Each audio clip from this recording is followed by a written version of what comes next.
our Zoom session. This is a very special evening for us at Positive East. We have two amazing panelists who are going to answer all our questions about COVID vaccination. They are two amazing doctors from the Royal London, Dr. Rageshri and Dr. Vanessa. And they are, when they're not at the Royal London, usually on podcasts and on the radio and at international conferences, but tonight we have them all to ourselves. And they will be answering questions that have been sent to us by volunteers, staff, and service users in Positive. So I'm going to ask them to introduce themselves first, and then I will kick off with some questions. So Vanessa, do you want to go first? Hi everyone, and thanks Becky. So I'm Vanessa Apea. I'm a consultant in sexual health and HIV, and as Becky said, we're based at Barts Health, mainly at the Graham Hayton unit. So it's great to be here. Rageshri? Thanks, Becky, and thanks so much for the invite, Positive East. Yep, so I'm Rageshri. I'm a consultant. I just do HIV these days. So I'm based at the Royal London and the Graham Hayton unit, and I also look after people who are admitted to the Royal London on the wards as well. So thanks for the invite and look forward to the questions. Okay, so I'm going to kick off with our first question, and I think we'll take it in turns. I'll start with you, Rageshri. So question number one. Why are people from certain ethnic backgrounds more greatly affected by COVID than others? So that's a really great question to start with, and I think there's quite a lot of reasons for why that is, and it's something that we've seen replicated in many countries. So I think first of all, people from some ethnic minorities are more likely to be at risk of being exposed to COVID. So they may be more likely, for example, to work in a frontline job. So for example, working in transport, working in healthcare, working in the caring profession, which may put them at more risk of being exposed to COVID. So that's one reason. We know that people from some ethnic minorities are more likely to live in housing that may be overcrowded. And again, that means it makes it harder for people to self-isolate if someone in their household has got COVID. And we also know that they have a higher risk of comorbidities. So that's other conditions like, for example, diabetes, and kidney disease, for example, which may put them at higher risk in terms of having worse outcomes from COVID. So there's a couple of things. So it's a higher risk of being exposed to COVID and a higher risk of having possibly more severe disease. And I think what else has been discussed a lot in the last year have also been kind of the effects of structural racism that people who are Asian or Black or from other ethnic minorities might face. And there was a really good documentary that was on this week, actually. I think it was on the BBC, which looked at this further. So I'd recommend looking at that because they explored this in much more detail. So we know that, for example, structural racism means that it's more likely that people may be living in more deprived areas, living in low paid work where they're more at risk, and may have poorer access, for example, to healthcare, or the less ability to look after themselves as well. And the final thing is there is an idea that people who face racism on a daily basis may have this condition called weathering, which essentially means the body ages faster, and that's due to everyday stresses. So if you think you're experiencing a lot of stress, and there is a theory that your body kind of ages faster or it gets weathered, and that may put you at slightly risk of worse COVID outcomes. So there's a few different things with that. Thank you. Vanessa, do we know whether people living with HIV are more susceptible to COVID-19? So again, that's a really good question. And I think the first thing to say is that we're still learning about COVID, and we're still learning about the impact on different groups as well. And sometimes when people listen to the information that they get, it may have changed from when they heard this conversation a couple of months ago. But the important thing is that as COVID has gone along, there has been a lot of increased research looking at this area and looking at outcomes in different groups. And what seems to be coming from the data, and it's different pockets of data that are giving some insight, to say that there may be a suggestion that those living with HIV could be at a higher risk of having more severe outcomes and dying from COVID. But when we, again, as you when we look at research, different groups of bits of data can give different insights, and so it hasn't always been consistent with that outcome, which is why it's sometimes confusing. But what we say is that we've seen in COVID that if people do have other medical disorders, then that has been impacting the outcome for it to be more severe. So we think it's just important to monitor and to make sure that we're keeping this research going to make sure that we pick out the key outcomes. But there is data to suggest that those living with HIV may have poorer outcomes, but it isn't 100% conclusive, and we're still learning. Thank you. So the vaccines have been developed really quickly. So how do we know that they're safe? Rageshri. Sure, so they have been developed really quickly. If you think it's only just been over a year since we've even known about COVID, so that obviously is much quicker than other vaccines. But I think, first of all, just important to know that some of the technology that was used to make these vaccines has actually been around for a lot longer before COVID. So some of the technology has been used to try and make vaccines for other conditions like HIV, for example. So they've been able to harness this technology that already existed and to try it out with COVID, and it has been successful. We know it's safe because it goes through the exact same trial process that all vaccines go through. So that's 3 clinical phases, and the COVID vaccines have been through all the normal trial phases that every vaccine goes through. And we also know it's safe because it's now, we're using it. So we're getting data in the real world, so data outside of clinical trials, and millions of people around the world have had COVID vaccines now. So we know that it's safe. One of the reasons it's also been so quick is because there's just been so much money and will being put into it. So if you think about other diseases, there may have been less urgency to find an effective vaccine, but with COVID, globally, countries have put in loads of money. The UK, for example, put in £6 billion into developing a COVID vaccine, which is huge. So if you have the will, the political will, and the money, that also speeds things along. Great. So does someone with HIV need to have their CD4 count at a certain level before they have the vaccine? Obviously, HIV services have been affected by the impact on the NHS, and some people haven't had viral load CD4 count done for quite some time. Do they need to wait till these blood results have been done before they have the vaccine? This is a really common question, and no, they don't. So the advice is that anyone living with HIV, regardless of their CD4 count, should be going for their vaccine. So they shouldn't be waiting to see if they fit in a certain group before they go.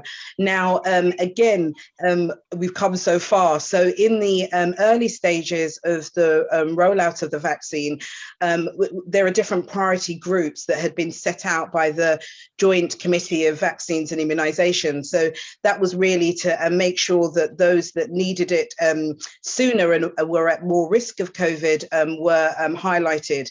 And so that's when, at that point, it was particularly those with a lower CD4 count or that were shielding should have been called. But we say now, regardless of your CD4 count, please go and have your vaccine and don't wait for that blood test. Thank you. Can you tell us if the vaccine is less effective on people who are immunocompromised, for example, people with HIV? So I think the answer to that is possibly, and we don't know for sure. I think we know from data from other vaccines, for example, the hepatitis B vaccine, which we've been using for years, we know that if people are immunocompromised or have low CD4 counts, for example, it may not be as effective. So I think we can probably guess from that it's likely that it may not be as effective, but just because it's not as effective doesn't mean that it doesn't have some effectiveness. So I'd say some protection is better than none, which is why we would recommend it for everyone, whatever, even if they are very immunosuppressed. And for example, I look after patients with HIV and lymphoma. So that's a kind of cancer for which they get chemotherapy. We're still giving patients who are really immunosuppressed from HIV and the chemotherapy vaccines because we think some protection is better than none. But yeah, we're finding out more. And as Vanessa said, it's an ongoing process and we need to collect that data to know. So are all people with HIV immunocompromised, or does it depend on your CD4 count? Is that a question for me? Yeah. Yeah. It depends. So you might be immunocompromised to something that's not your HIV. So for example, if you're on an immunosuppressant because you have rheumatoid arthritis or something. So not all people with HIV are immunocompromised. It depends on their CD4 count. And we would classify that as being 350 or under, or if they're not on treatment and have an undetectable viral load, we would worry more. So yeah, it does depend on CD4 count and whether on treatment or not. Great, thank you. So Vanessa, we know we're hearing a lot about new variants of coronavirus, the UK or the Kent, the South African, the Brazilian. How good are the vaccines against these new variants? So first of all, with any viruses that occur, we have to also remember that variants are expected. So the way that viruses multiply, they pick up different changes and then they develop these changes and it causes these variants. And sometimes these variants may act in different ways. So I know that particularly my family members, whenever they hear another variant, they get really anxious and say, where is it coming from? And I always say, we knew this was going to happen. But the key thing is with these variants, what does that mean? And does it change how quick or how fast COVID is passed through different communities? With regards to the vaccines, it is fair that the vaccines, sometimes when they've been tested, have been tested when some of these variants didn't even exist. So you cannot be, fully sure that the vaccine will be effective against the variants that are coming out. But the good news is that when you're rolling out the vaccines, you do the studies before you roll them out. And then, as we're saying, you keep on monitoring the outcomes.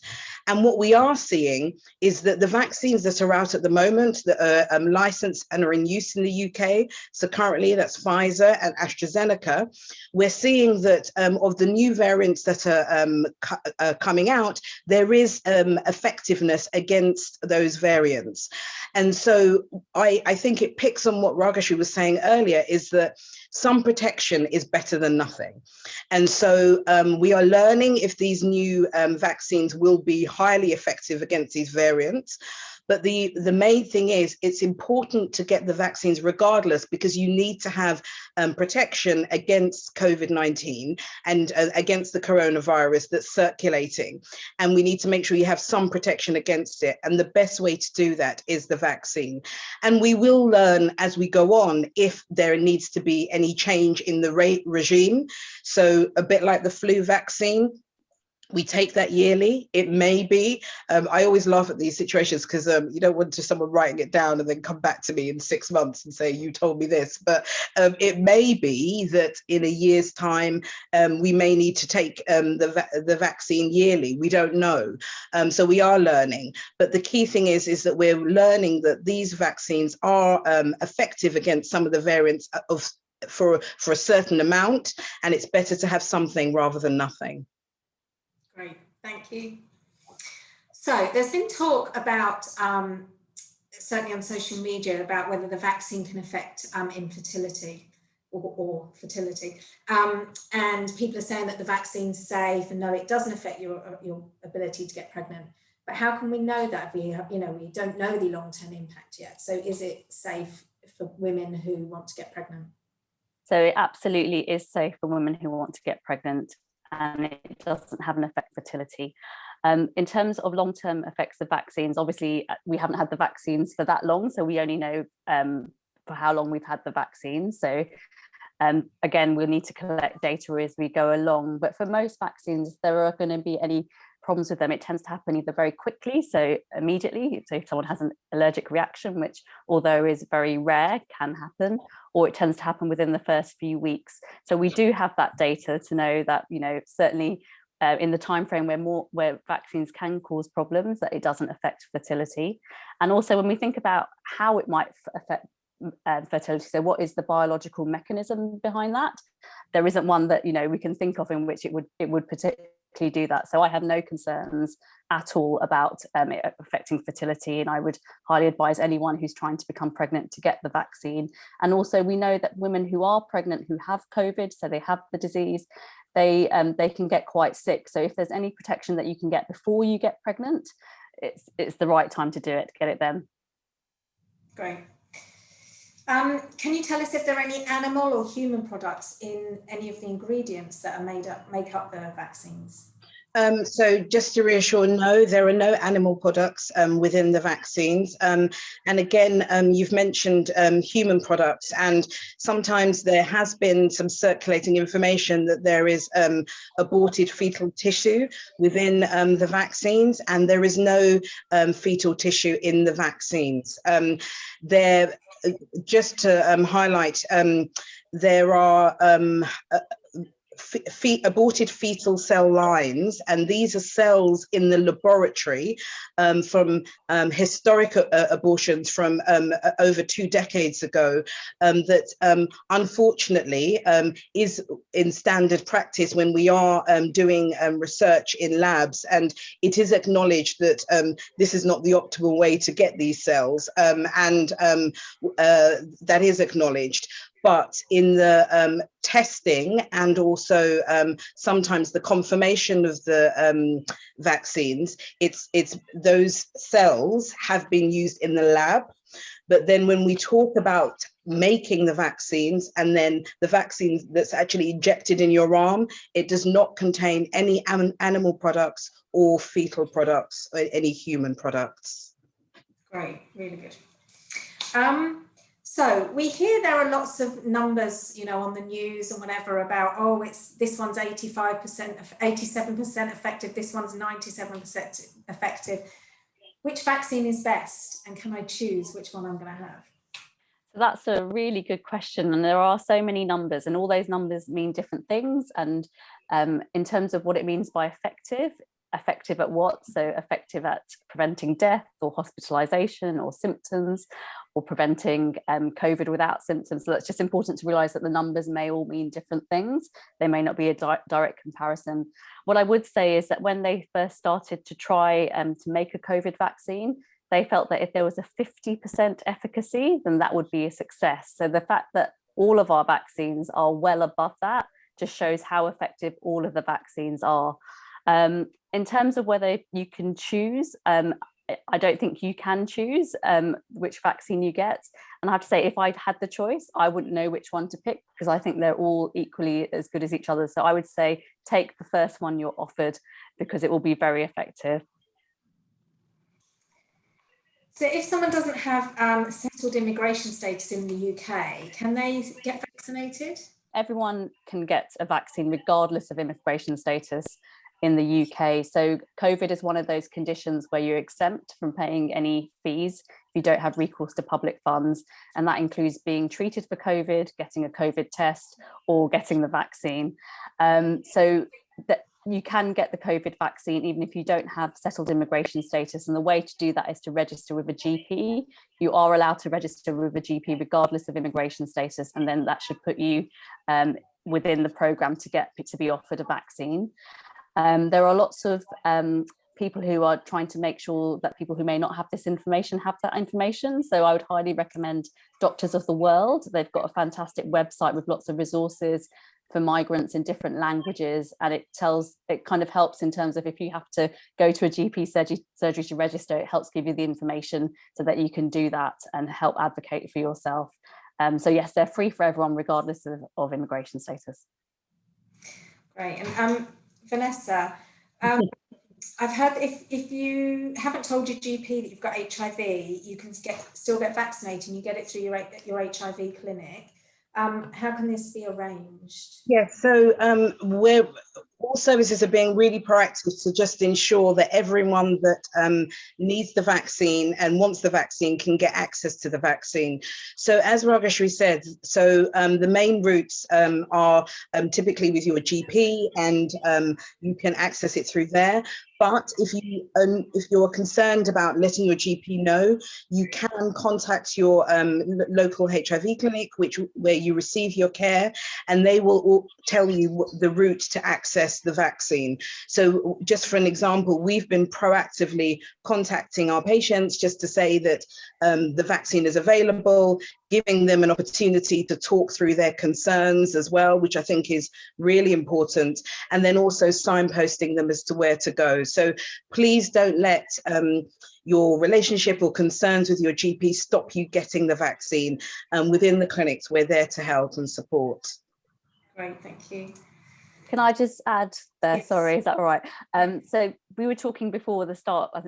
So Becki, you guys in your clinic are actually giving the vaccine from the HIV clinic, and at Barts Health we're able to offer patients appointments at the Excel Centre. So that's something else that we're doing, is we are texting patients to say how to get an appointment at the Excel Centre, and that's probably because Barts Health is running the Excel Centre. So I think it also depends on location as well. So it may be your own clinic, or you may be signposted. Thank you. So we've answered this maybe a little bit, but I don't know, you might want to be able to add a bit more. So the term vaccine efficacy, is used a lot. What does that mean? So for example, if the vaccine is 80% efficacious, does that mean 30% of people could still get COVID? So efficacy basically means effective. And again, it's what is it effective at? Is it effective at preventing death, preventing hospitalizations, preventing severe COVID, preventing asymptomatic COVID, or preventing even transmission to others? So first of all, just important to know what that efficacy or effectiveness data is about. And in terms of percentages, yes, you could say, if it's 87% effective at preventing hospitalizations, then it may be that the 13% are less protected, but they're still much more likely to have some protection. So I always think percentages are difficult to interpret, and there's always so many numbers coming out. And I would actually probably worry less about percentages and be reassured that the vaccines are all very effective, which is why they're being recommended. And we know kind of from real world data that they are preventing hospitalizations, they are preventing deaths. And if people are getting COVID after one dose, it seems to be much milder. So I would worry less about the figures and be reassured that, they are working in a really good way across large populations now. And just to add, so with efficacy, with the term, that term is about how effective it is in clinical trials, and then you're going to probably hear more and more about effectiveness, and that's understanding how effective it is in the real world as well. So that's one thing. And I always say that if you look at WHO, so the World Health Organization, and when they talk about efficacy of other vaccines, their actual cutoff for a vaccine that is safe to be rolled out is actually efficacy of 50% or 70%. And so all the vaccines that we have, most numbers that are reported are in excess of that. So it is just reinforcing that both all vaccines, once signed off as safe, are highly effective, and that shouldn't stop people thinking I should have one versus the other. Brilliant. So this is probably more your opinion than anything else, this question, but it says in the UK that the 2 doses of the AstraZeneca and the Pfizer vaccine were originally supposed to be given 3 weeks apart. The UK Joint Committee on Vaccination and Immunization has advised that the vaccine doses are given 12 weeks apart to ensure that as many people as possible get the first dose as quickly as possible, and that there's limited evidence in trials of this working and being effective. And some medical fraternities, the BMA, WHO, some of the pharmaceutical companies that make the vaccines have said this isn't how they think it should be done. They think it should be done within at least 6 weeks. So what are your thoughts on this? So I think, first of all, that the reason why the 12 weeks was decided was it was more of a public health decision. So it was saying that, and thinking of supply as well, saying that it's more the priority is to get some protection on board on as many people as possible in the first instance. So it's just to understand why it went to 12 weeks in the first place. Now, the concerns as soon as that information and that directive came out is exactly as you just said. So there wasn't the data to entirely support that. And as we've kind of said multiple times, you're always still learning in COVID and learning as the vaccines are rolled out. And so the data that we were basing our understanding of the vaccines had a shorter time frame between the doses. What we have recognized actually is that with the data that we're accumulating is that the degree of protection after the first dose and the length of time that that protection lasts does seem to support or makes us less concerned about having that 12-week interval. So with that, I think it's something, I don't like to say luck, but it is that it's a really good example of as you make a decision and you have to stand by that decision, and not everyone is okay with it. There were many people behind the scenes looking at the data, looking at the public health rationale and justifying it. And what it does seem is that it's worked. So we've got so many people on board having they've had the vaccine already, and we're already now going into getting the second doses. So it was such a big thing at the time, but actually time goes so quickly, and we're already now at the 12 weeks. So many people who have had their first dose are having their second doses now. So. Sorry, just to say, just for me as well, I feel quite reassured that they made the right decision. So it gives me faith in the JCVI, which is the Joint Committee on Vaccination and Immunization, that they had the ability to look at the data available and make the right call. It gives me faith in their kind of future decisions as well. Yeah, definitely. Thank you. So we know that the vaccine prevents people from getting ill, prevents people being hospitalised and dying from COVID. But what about transmissibility? Have there been any updates about how much transmission occurs from vaccinated people to unvaccinated people, and do we expect that to be reduced? So I don't know numbers, but I think there is some data from real world data, for example, which shows that it probably does reduce the chance of COVID getting passed on to people. And I don't know by how much, but I think we are learning more. And in terms of, if you think about looking again at other vaccines, the likelihood is that it does do that. But I don't know, Vanessa, you might know some more data on that than me. No, it's the data's coming out. If you more recently, I think something was quoted around 65% reduction, and then some later data is slightly higher. But I think it's we know that the vaccine reduces the risk of severe outcomes and death. That is clear. And in an ideal world, the vaccines would reduce how you getting it and you passing it on. And whilst that was not the initial aim of the vaccines, it seems that the vaccines are offering that protection for some people as well. So it's an added benefit. So yes. Right. So we know that SARS-CoV-2 is a coronavirus like flu, and every year some members of the community are offered updated or this year's latest flu vaccine, and this is because the flu virus seems to mutate, and therefore we need to change the vaccine to keep up with that. We've already seen new variants of SARS-CoV-2. AstraZeneca have already mentioned that they're working on a booster dose for the autumn. So do you think this will be the way we'll be going, that every year we'll have to have a new COVID vaccine? In my personal opinion, I do think so. I think that, again, we are learning new variants have come and are coming. And but to be reassured that there is a system in place and there are researchers and scientists working on things as we speak. And we've got really robust monitoring as well to see whether with the new variants, we will need boosters. But I do think it's a definite possibility. And so whenever I am speaking about vaccines, I definitely acknowledge that may be a possibility. Yes. Great, thank you. This is a question that probably I'd like to hear both of your thoughts on. So how can we as individuals and as organisations help address vaccine concern and vaccine hesitancy within our communities?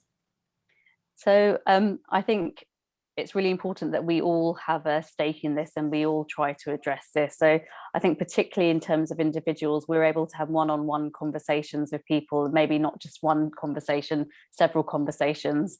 So I think it's something that we should all take upon ourselves to try and have these conversations with people that we know. So I think one of the things is, first of all, is to really listen and to take seriously any concerns people may have. Even if you think, my goodness, this is quite an out there conspiracy theory, this is what people are worried about. So it's really important to take it seriously and listen. And then if you hear that someone is saying something that is misinformation, is trying to counteract that by giving accurate information about the vaccine. So I think that's really important. And as I said, one-on-one conversations are really good, but it's also important to remember that you may need more than one conversation. It may be about having a conversation and then coming back to it later on. And certainly for me, in terms of individual conversations I've had with my family. So for example, in India, there's been quite a lot of misinformation, which has been distributed via family WhatsApps. It's been, quite a few numbers of conversations to get people vaccinated. But yeah, for me, I think it's something that we should all do, which is try and persuade other people to get vaccinated. I completely agree. And I think, I really think that the journey to deciding whether to take a vaccine and that decision making, it's a journey, and some people will be early adopters and say, right, I'm going to take it now, and some people will take their time to consider more data, have more opportunities like this and listen to more information and then make that decision. So I think that it's really important to recognize that time is really powerful in all of this, and throughout that time, giving people recurrent, consistent, accurate information, and just being honest, because we don't know everything, and we are constantly learning, and that is really anxiety provoking. But at the same time, being honest that we are all learning together, I think kind of makes everyone feel that we're all in the same boat, and you're not trying to test something on one group for the sake of the other. We're all in it, just trusting science, trusting what's happened before, and using that to move forward. So I would definitely emphasize that. And I think that often when we talk to people about their concerns and fears, they're generally justified. It either comes from concerns, what they've heard about medical research in the past. It comes from, as Rageshri said earlier, about with structural racism, structural inequalities, not feeling valued in society. So therefore feeling, I couldn't trust you about this, so why should I trust you about vaccines? And that is completely understandable. But I think as so many communities have been hit so badly with COVID, and vaccines plus hands, face, space are really key to us moving forward. So, yeah. Do you think we should be using the same methods as some of the misinformation? So, or is that fighting fire with fire? Should we be on social media doing the opposite? Do you see what I mean? I mean, I think it's interesting because often I think you've got to acknowledge what's out there, and you've got to respond to what's out there. And I hate the word challenge because it seems confrontational, but you've got to respond to the concerns out there because you need to know what people are saying about it. So I think it is important. I think that it's important for us to be quite creative, with the vaccine response. Often when you do things, the response has been for the majority, And now we need to think about the minority of those that have other concerns, etc. And then we need to be a bit more creative of how we interact with different communities. So I'm for it. I feel that we need to think out of the box in terms of how we support people for that decision. But I always say it is people's individual choice. So it's not about coercion, it's just about making sure you've got the right, accurate information to make an informed choice. Thank you. So that's all the questions that we were sent in by staff and volunteers and service users. So I want to say a really big thank you to Vanessa and Rageshri for today. Thank you for your time, and it's been a really helpful session. So thanks very much, everyone.